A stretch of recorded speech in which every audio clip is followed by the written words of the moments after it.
Selamat datang pemirsa, Anda kembali bersama Menyingkap Fakta. Kali ini kami akan membongkar sisi tersembunyi dari sebuah serangan yang kembali menguji pertahanan Arab Saudi. Pada 9 Agustus 2026, sebuah drone Houthi diarahkan menuju kilang Saudi Aramco di Jazan. Kebakaran memang berhasil dipadamkan tanpa korban luka. Namun yang membuat situasinya menarik, serangan ini terjadi hanya beberapa hari setelah Arab Saudi memperkuat kerjasama pertahanannya bersama Turki dan Pakistan. Apakah ini hanya serangan terbatas atau tanda bahwa Houthi masih mampu menjangkau fasilitas strategis kerajaan? Dan mengapa pada waktu yang hampir bersamaan, pelabuhan penting di kawasan Laut Merah juga ikut menjadi sasaran? Namun sebelum kita masuk lebih dalam, jangan lupa tekan tombol like dan subscribe. Dengan begitu, Anda tidak akan ketinggalan fakta-fakta tersembunyi yang akan kami ungkap berikutnya.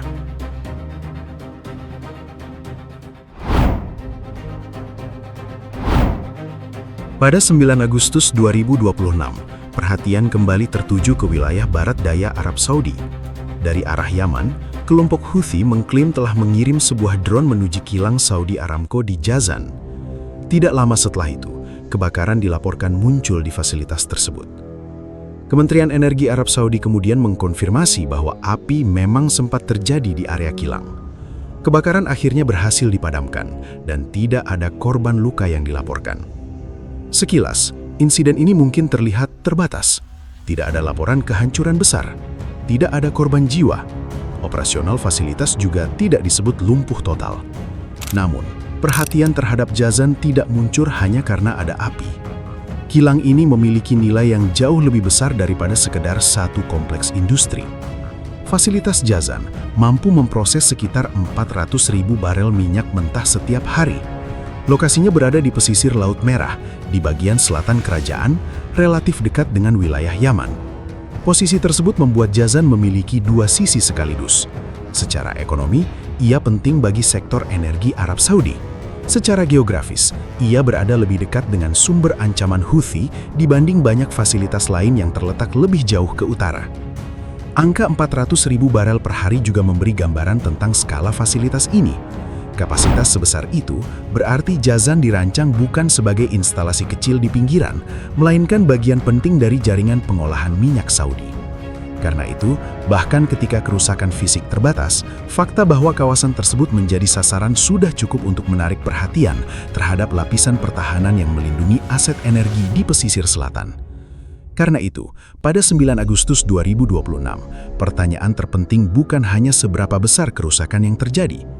Yang lebih menarik adalah bagaimana sebuah drone kembali diarahkan menuju salah satu fasilitas energi bernilai tinggi milik Saudi. Dalam konflik modern, keberhasilan sebuah serangan tidak selalu diukur dari jumlah bangunan yang hancur. Kadang, kemampuan untuk mencapai kawasan strategis sudah cukup untuk menciptakan tekanan. Satu drone mungkin tidak bisa menghentikan seluruh produksi minyak. Tetapi, ketika sasaran yang dipilih adalah fasilitas Saudi Aramco, dampaknya langsung menjadi jauh lebih sensitif.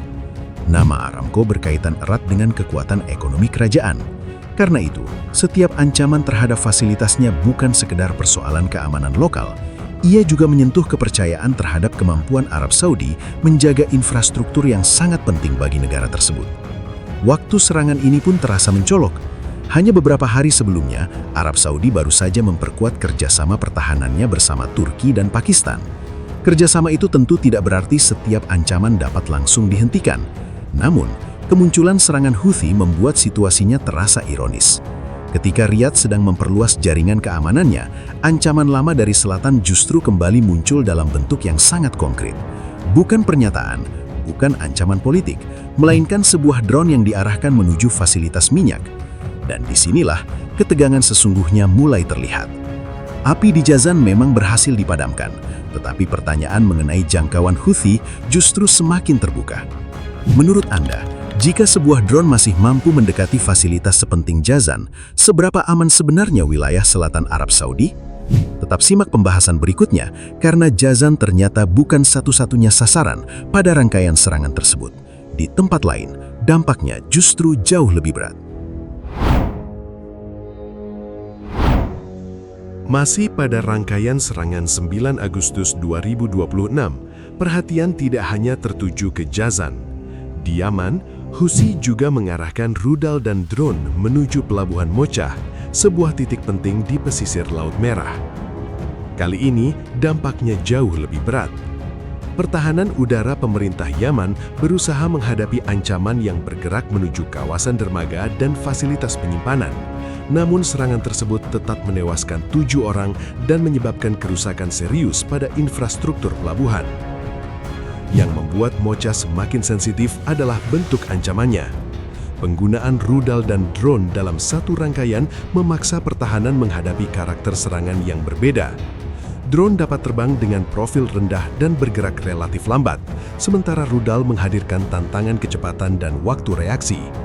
Ketika keduanya digunakan hampir bersamaan, pihak bertahan harus membagi perhatian, sensor dan kemampuan pencegatan dalam jendela waktu yang sangat terbatas pada saat yang sama.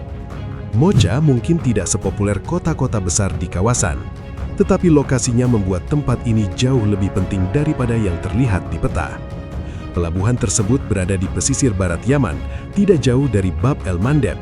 Selat sempit ini menghubungkan Laut Merah dengan Teluk Aden, lalu membuka jalan menuju Samudra Hindia.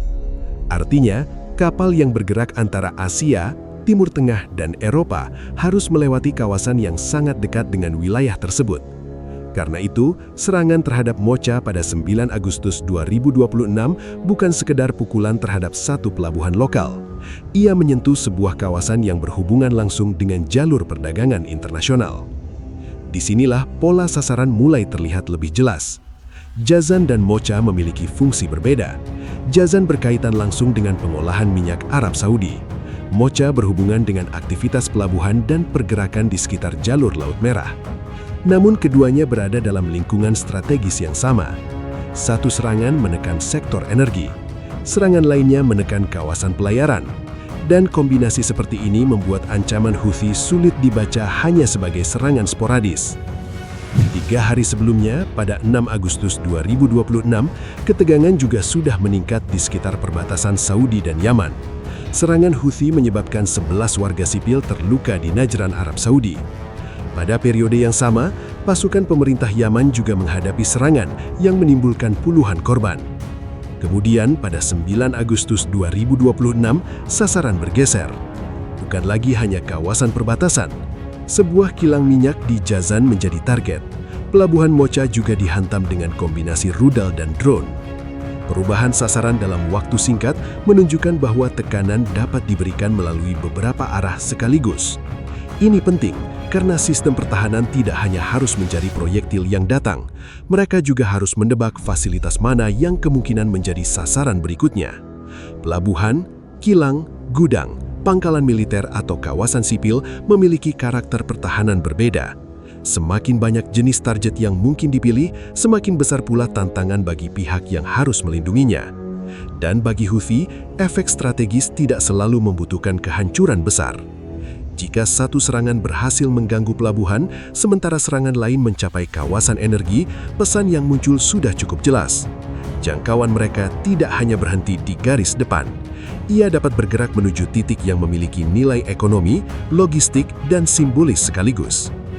Menurut Anda, apakah pemilihan Jazan dan Mocha hanya kebetulan, atau Houthi memang sedang menunjukkan bahwa mereka mampu menekan dua sektor strategis secara bersamaan? Tetap simak pembahasan berikutnya, karena persoalan terbesar Arab Saudi justru muncul ketika biaya senjata penyerang jauh lebih murah dibandingkan nilai fasilitas yang harus mereka lindungi. Rangkaian serangan antara 6 hingga 9 Agustus 2026 memperlihatkan satu persoalan yang semakin sulit diabaikan Arab Saudi. Ancaman yang datang tidak selalu membutuhkan teknologi paling mahal untuk menciptakan dampak strategis yang besar. Drone menjadi contoh paling jelas. Sebuah drone dapat dibuat, dimodifikasi, atau diluncurkan dengan biaya yang jauh lebih rendah dibandingkan nilai fasilitas yang menjadi sasarannya. Tetapi ketika targetnya adalah kilang minyak, pelabuhan, pembangkit listrik, atau instalasi militer, perhitungannya langsung berubah. Pihak penyerang hanya perlu mengirim ancaman. Pihak bertahan harus memastikan ancaman itu tidak lolos. Disinilah ketimpangan mulai terasa. Setiap objek yang dilindungi membutuhkan radar, sistem pencegat, personil, jaringan komunikasi, serta kesiapan yang terus-menerus. Bahkan ketika sebuah drone akhirnya dihancurkan sebelum mencapai sasaran, proses mempertahankannya tetap menghabiskan sumber daya. Bagi Riyadh, persoalannya bukan hanya berapa banyak drone yang dimiliki Houthi. Yang jauh lebih rumit adalah menentukan kemana drone berikutnya akan diarahkan. Arab Saudi memiliki wilayah yang sangat luas. Di bagian selatan dan sepanjang pesisir Laut Merah terdapat bandara, fasilitas energi, kawasan industri, instalasi listrik, pelabuhan, dan jalur logistik yang semuanya memiliki nilai berbeda. Tidak mungkin seluruh titik diperlakukan sebagai sasaran dengan tingkat ancaman yang sama. Karena itulah kemampuan memilih target menjadi senjata tersendiri. Pada 9 Agustus 2026, ketika sebuah fasilitas Aramco di Jazan menjadi sasaran, perhatian tidak hanya tertuju pada kerusakan fisik. Yang diuji adalah persepsi mengenai seberapa rapat perlindungan terhadap infrastruktur penting kerajaan. Sebuah serangan yang hanya memicu kebakaran terbatas tetap dapat menghasilkan efek besar jika targetnya memiliki nilai ekonomi dan simbolis tinggi. Saudi pernah merasakan bagaimana ancaman terhadap fasilitas minyak dapat menarik perhatian dunia dalam hitungan jam. Pasar energi, perusahaan pelayaran, investor, dan pemerintah negara lain akan memperhatikan setiap tanda bahwa infrastruktur utama kerajaan kembali berada dalam risiko. Karena itu, pertahanan Saudi menghadapi dilema. Respons yang terlalu besar terhadap Houthi dapat membuka kembali eskalasi luas di Yaman. Riyadh memahami betapa mahalnya keterlibatan panjang dalam konflik tersebut, baik secara militer maupun politik. Namun respons yang terlalu terbatas juga membawa risiko berbeda. Jika serangan terus berulang, lawan dapat menyimpulkan bahwa tekanan jarak jauh masih efektif. Di tengah situasi ini, kerjasama pertahanan Saudi bersama Turki dan Pakistan mendapatkan konteks yang lebih menarik.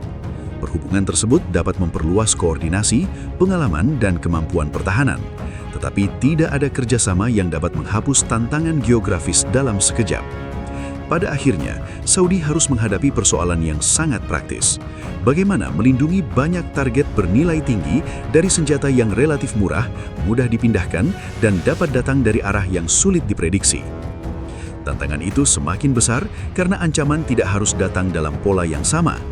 Jalur terbang, waktu peluncuran, jumlah proyektil, dan jenis sasaran dapat berubah, memaksa pertahanan Saudi terus menyesuaikan prioritas dalam waktu sangat singkat. Inilah alasan mengapa 9 Agustus 2026 menjadi tanggal penting. Bukan karena satu kebakaran, tetapi karena serangan tersebut memperlihatkan kembali masalah yang belum benar-benar hilang. Menurut Anda, mana yang lebih sulit bagi Arab Saudi? Menghancurkan drone yang datang atau menebak target mana yang akan dipilih sebelum drone itu diluncurkan? Dan setelah melihat pola ini, masih ada satu pertanyaan terakhir yang lebih besar. Jika tekanan terus meningkat, apakah Riyadh akan memilih memperkuat pertahanan saja atau akhirnya mengubah cara menghadapi Houthi secara langsung? Serangan pada 9 Agustus 2026 mungkin tidak menghancurkan kilang Jazan. Api berhasil dipadamkan dan tidak ada korban luka yang dilaporkan. Namun, rangkaian kejadian sejak 6 Agustus menunjukkan sesuatu yang lebih penting. Ancaman Houthi belum benar-benar menjauh dari Arab Saudi. Dari perbatasan Najran, pelabuhan Mocha, hingga fasilitas energi di Jazan, sasaran terus berubah. Dan setiap perubahan memaksa pertahanan Saudi menghadapi pertanyaan yang sama. Bukan hanya bagaimana menghentikan serangan yang datang, tetapi bagaimana mengetahui dari mana tekanan berikutnya akan muncul. Kerjasama pertahanan bersama Turki dan Pakistan mungkin memperkuat posisi Riyadh, namun pada akhirnya ancaman paling nyata tetap harus dihadapi di lapangan. Karena dalam konflik seperti ini, satu drone tidak harus menghancurkan sebuah kilang untuk menghasilkan dampak besar. Kadang cukup dengan membuktikan bahwa target tersebut masih bisa dijangkau. Demikian rangkaian fakta yang berhasil kami singkap hari ini. Jangan lupa subscribe ke channel Menyingkap Fakta dan aktifkan lonceng notifikasi agar Anda tidak ketinggalan pengungkapan fakta-fakta penting lainnya. Menyingkap Fakta, mengungkap kebenaran di balik setiap peristiwa. Sampai jumpa pada fakta berikutnya.